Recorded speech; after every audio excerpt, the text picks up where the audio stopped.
It's good to be back with you for another day, the next to last day of Bible study here in this series, the gameon series.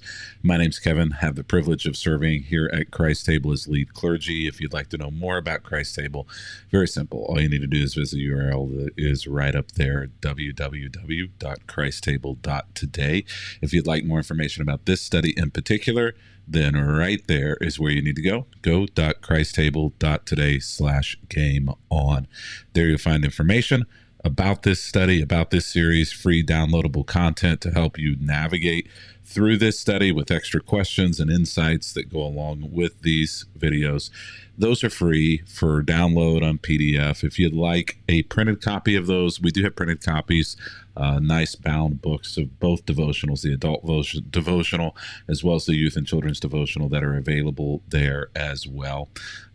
So yeah, go and check that out. Today, we find ourselves in Luke chapter 22, verse 26, as we are continuing on in the sixth week and the sixth chess piece that we are looking at today, and that is the king. We have done all of the other chess pieces up until this point, the pawn, the rook, the bishop, the knight, the queen, and now we are looking into the king, kind of trying to see what we can see about the king that makes the king chess piece unique and what that might be able to help connect the dots with us for in regard to faith or making our spiritual journey.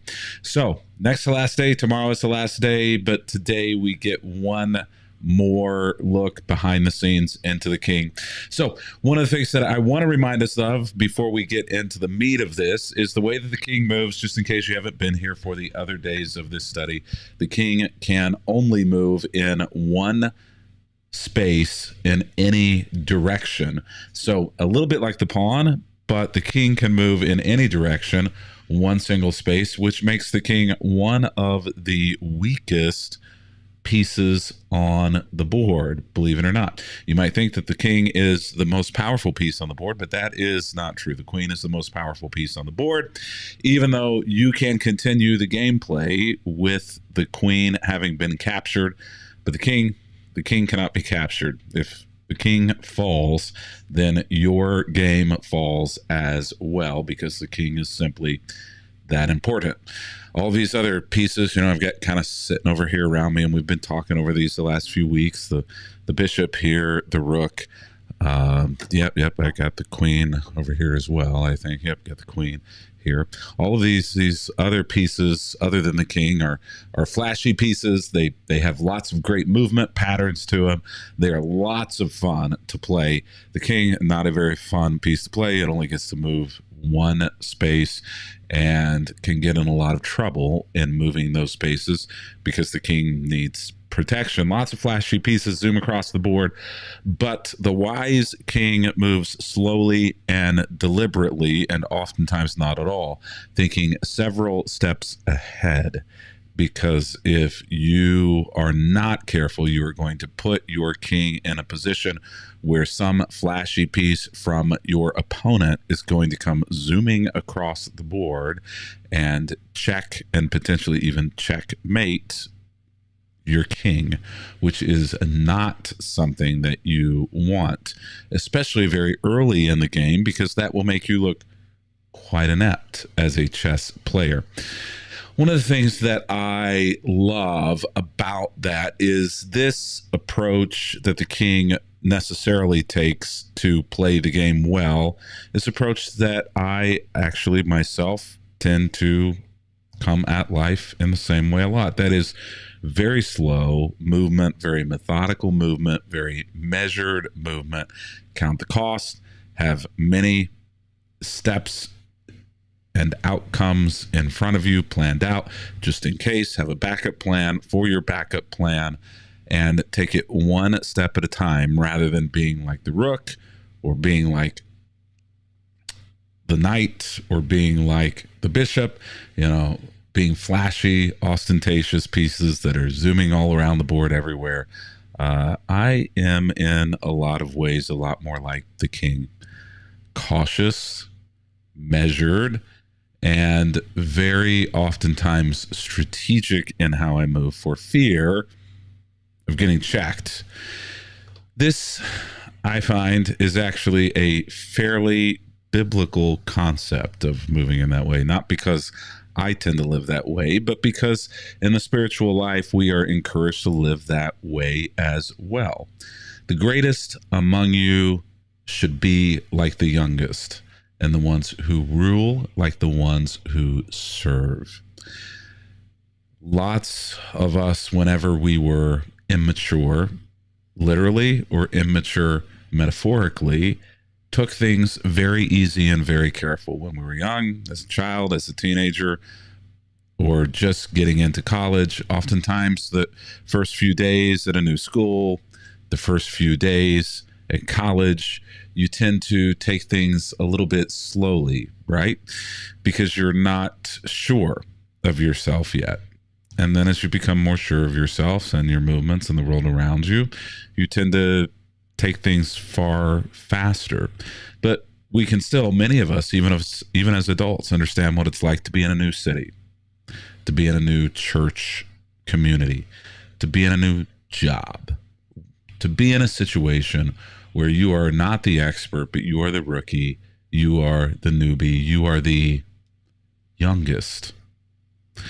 You're the youngest in tenure, you're the youngest in time there, or you're literally the youngest.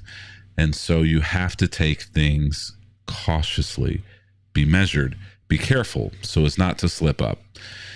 The Bible says here, Jesus specifically says that the greatest people among you aren't going to lose that kind of mentality.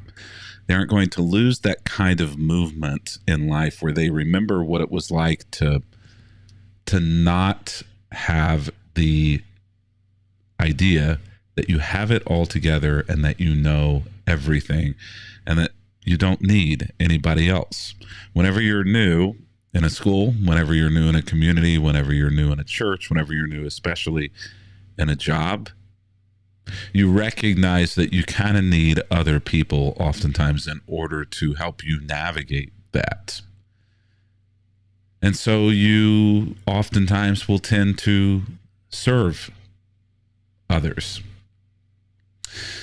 Jesus is constantly reminding people to not act like you are a king and lord that authority over people, but to instead live like a true king, a king who serves, a king who takes a measured approach to life around you, a king that doesn't forget that without all of the other pieces around, you would not able to do or be what you were called or supposed to do or be.